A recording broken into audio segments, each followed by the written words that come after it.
大家早上好我叫 Jenny，今天我为大家带来一个非常有意思的话题 Sydney Metro。那么 Sydney Metro 呢，一直是大家非常关注的一个话题，而且是我非常想讲的一个话题。那么我做了一个非常大的 research 来展现整个 Sydney Metro 的一共5根线。那么今天呢，时间有限，我们先会讲3根线 M1、M2、M3。那么呢，我们众所周知 ，M1 呢是由 Tarwang 开始，一直贯穿着整个西北线，到了 Epping 为第一站，然后第一个大站，然后一个节点，然后再到了 Chatswood。M1 呢是从2019年5月份开始建的，运营时间开始呢要到2024年的年尾，时间比较长，共快5年时间。但是呢，这时间中有一段是1年半是疫情，那要原谅一下政府会慢一点。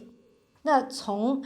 Chatswood这边开通之后，一直延展到 Sydenham 呢，会非常的快，大概只有9个月。整个 M1 现在已经开通的，从 Tarwang 到 Sydenham 一共是21个站台，一共是59分钟的路程，大大减少了以前从西北到南区的时间。那以前西北呢是没有火车线的，那么这段线有了之后呢，把我们中国人熟知的 Kellyville、Cherrybrook、Epping 房价都一大带起来了，因为我们 Epping Cherrybrook、Kellyville 那边都有1000平方的土地，大的建筑，这个双砖别墅呢才30年，室内面积特别大，是我们华人非常喜欢的区。好，那大家别急啊 ，M1 呢不仅仅到 Sydenham 就结束了，它一路延展到 Bankstown 到利物浦。那这一段呢还没有开通，但已经在挖了，尤其是像 Canterbury 跟 Campsie 已经把站台已经修好了。每一个月呢，我们州政府非常用心的会在它的周报中月报中表现每一期的更新。我们可以从照片中看到这个2个站台的更新。等一下呢，我会到 Q&A 的环节，会在解释中解释这2个站台的客人在问的、在关心的一个 Q&A 的 answer。好，我们来到了 M2 呢也非常非常有名，因为有我们的悉尼新机场。悉尼新机场呢一直是夺眼球的是，它会是原来机场的4倍大小。那不仅仅是有新机场，还有航空站。那么航空站的概念呢，我这边就简单的总结一下。航空站呢，州政府会给它一个新命名的区叫 Bradfield。Bradfield 呢，可能就是我们的第4个 city。原来 Parramatta 就是 Great City， 它已经有了州政府教育就业医疗然后 manufacture， 就是我们悉尼其实很轻工业，几乎没有什么制造业，但是 Bradfield 呢会有制造业跟物流呢会通往 Victoria、Brisbane 各个州。然后航空站呢，它虽然名字上叫航空站，中文也叫航空站，但是它不仅仅是航天航空，有物流新科技发展比如说 AI 啦、电子技术啦，还有制造业。我们澳洲呢是非常薄弱在制造业这方面的。这是航空站，一共6站，从西悉尼机场到 St Mary's 6站，6站呢总时长只有15分钟，就可以到达了。那么如果说客人他会比较关心西悉尼机场落实之后呢，原来的 Kensington 机场就会搬到西悉尼机场，那么时间上会不会回家通勤会很长呢？那从新西悉尼机场到 St Mary 呢，一共6站，15分钟内必达。然后 St Mary 呢一路再到 City 呢，如果是前面算的40分钟的话，那总长也是1个小时。原先如果是50公里从西悉尼到悉尼的话，50公里是不可能在1个小时内完成的。那么 Metro 贯穿了悉尼之后呢，为所有的老百姓增加了通勤的方便性。那西悉尼机场呢，因为是新州新南威尔士重大的一个开发，它一共呢会增加了从原先的200万人口增加到320万人口。那预计呢会到2036年，这是一个数据表。那一共会有74%呢还是靠汽车，5%呢是靠地铁，然后2%靠火车。然后呢，总人口呢 travel 人口会增加到1000万，就总共的机场的 travel 人口。然后会加大了教育医疗就刚刚讲到的人口或福利，就成为一个2036年呢，政府让它成为一个新的 town center。这样会加大了很多的就业啊、住房的需求，比如说买房啊，很多的客人从我们这边买了土地别墅，所以新悉尼机场、新悉尼西机场一直是备受瞩目，大家可信的、愿意投资的土地别墅项目。那回到了比较好玩的一根线，就是 M3。M3 呢，它也会贯穿新机场到 City， 但是呢，暂时不会，因为它已经在做的是哪一站呢？ Martin Place。Martin Place 到 White Bay 到 Five Dock 到博物 North， 就博物 North 很有名嘛，已经建了75%了，我们可以看到站台的雏形。那么其中最有意思的这个区叫做 White Bay。White Bay 呢，原来是没有这一个区的。那么州政府呢，也为了让City 多元化，然后能容纳更多的移民，把 White Bay 建立出来。原来可能是我们的一些小的轻工业的制造业的加工站，然后呢搬掉之后变成 White Bay， 会很接近 Pyrmont， 就是 Fish Market 的那边。这个是一个非常 premium 的内西区。关于 The Bay 的有什么房源会出来的话，我们欢迎下期或者单独一期，客人有兴趣的话，我可以单独讲 The Bay 这一区。The Bay Five Dock 都是我们华人非常喜欢的比较贵的内西区，而且它会结合 Light Rail， 也就是说整根线它包括着 Light Rail、Bus、Ferry 跟 Metro， 会贯穿整个悉尼。这是已经在建，可以看到每个站台雏形照片的一个更新。那 M3 非常非常长，它会从 Olympic Park 一直延展到悉尼机场。大家也知道，悉尼的这个基础建设是非常慢的。从这条线上呢，我可以看到的预测，每一个站台已经被州政府定下来的站台中，到悉尼机场 M3 完全建完的话，可能还有6年时间，是比较长。但是呢，它的优点是它肯定是会执行的，已经定下来的。但是呢，也可能缩短。如果说大力支持的话，经济会复苏的话，会缩短。然后 M3 呢还会到了几个新站台，叫 William Street。William Street 是一个完全崭新的区，没有人听过，是新命名的新站点。然后会到 Darlinghurst。Darlinghurst 原先是从来没有火车，没有轻轨的，也是 Metro。现在有了 Metro 之后呢，它跟 Light Rail 相结合，也会贯穿整个东边。那东边一路延展到 Rosebery、Zeeland， 然后再延展到南区的 Kogarah。好了，那么我们到今天比较关键的、比较干货的一个地方，就是说我呢通过这张地图，我不可能就是说把 M4、M5一起全套的在今天一个短短的视频中全讲出来，因为一共要到2056年，我觉得在读的人都会觉得很久很久，所以 M4、M5我们暂时不讲。但是呢，作为我的地产的客户呢，肯定大家会说哪一个区更有潜力，所以呢，我特意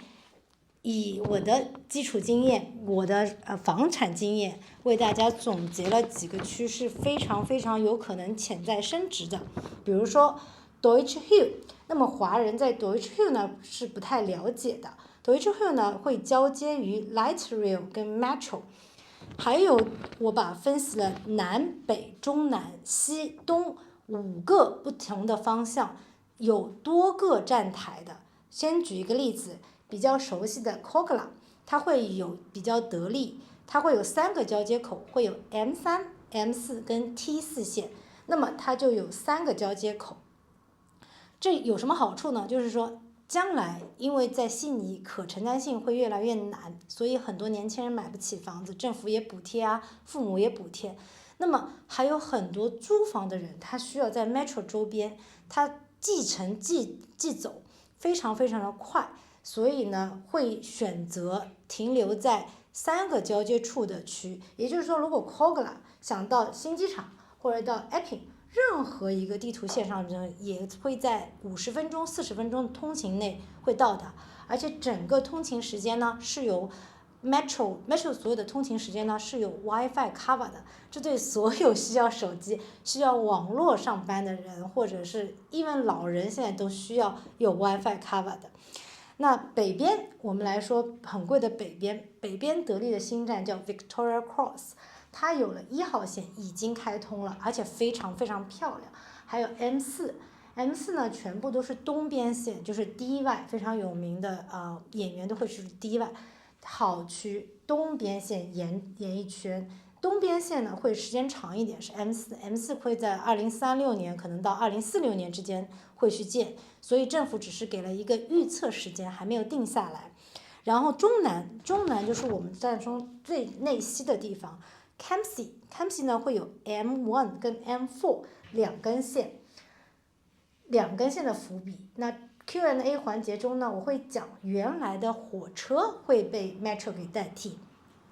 然后西线就是最有名的机场线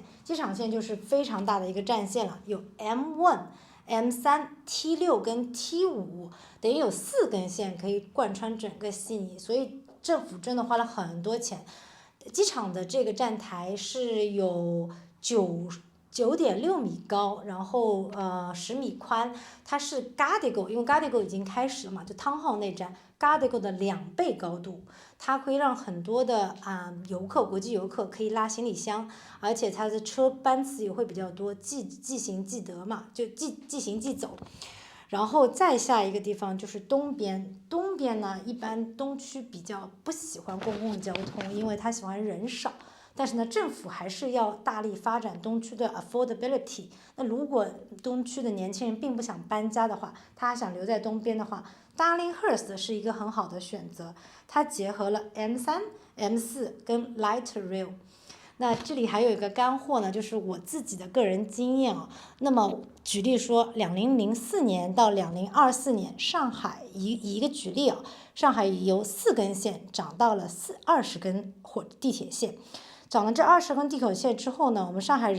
常住人口从1700万涨到了2400万，增加了43.5%。Metro 铁路线猜一猜一共增加了多少？增加了913%的覆盖率，从4根线增加到了20根线，增加913%的覆盖率，整个城以 Metro 而贯穿。那么悉尼一样的，因为它是一个注入型人口，现在2025年人口是534万。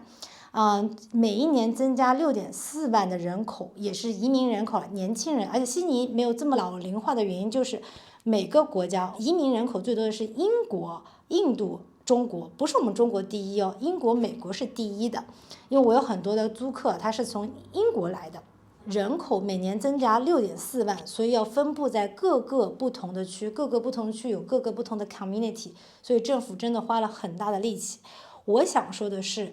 到了2036年之后，整个 Metro 会慢慢的贯穿整个悉尼的地铁线，也就贯穿了我们衣食住行的行嘛，就是贯穿整个悉尼，会帮助我们房子上面更 affordability。那如果说你想要更好的环境，要更大的空间，你可以选远一点，价格也能承担。那如果你喜欢中心，那你想多上一份班，你肯定需要住在这个 intersection。我刚刚提到的5个最关键的转换站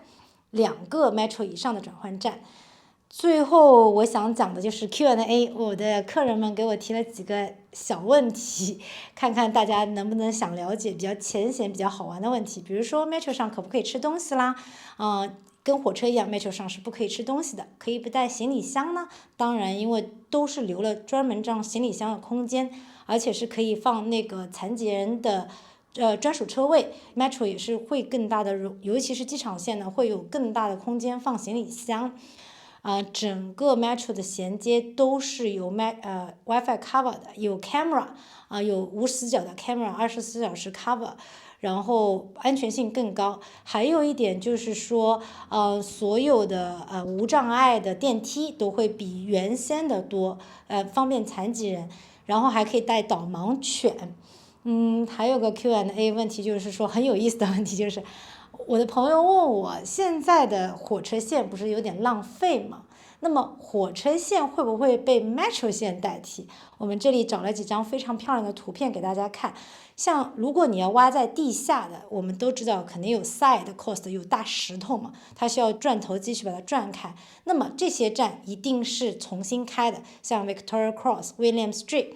的倍。那么有些站，比如说真的是有一条线被我找到了，这条线呢，原先的 T3 Bankstown 到 Sydenham， 因为 Metro 即行即走的嘛，所以4分钟后，每4分钟一班，所以他把整条地铁线给换掉了，换成了 Metro， 而且是路上的。它是有空间做路上的，所以它还是有替纳税人考虑，节省了这个轨道交通的成本，这是不是很有意思呢？那下一期如果大家想让我再延展的讲每一个区的重点跟增长的潜力的话，欢迎私信我们 ACSG 建立的团队，谢谢。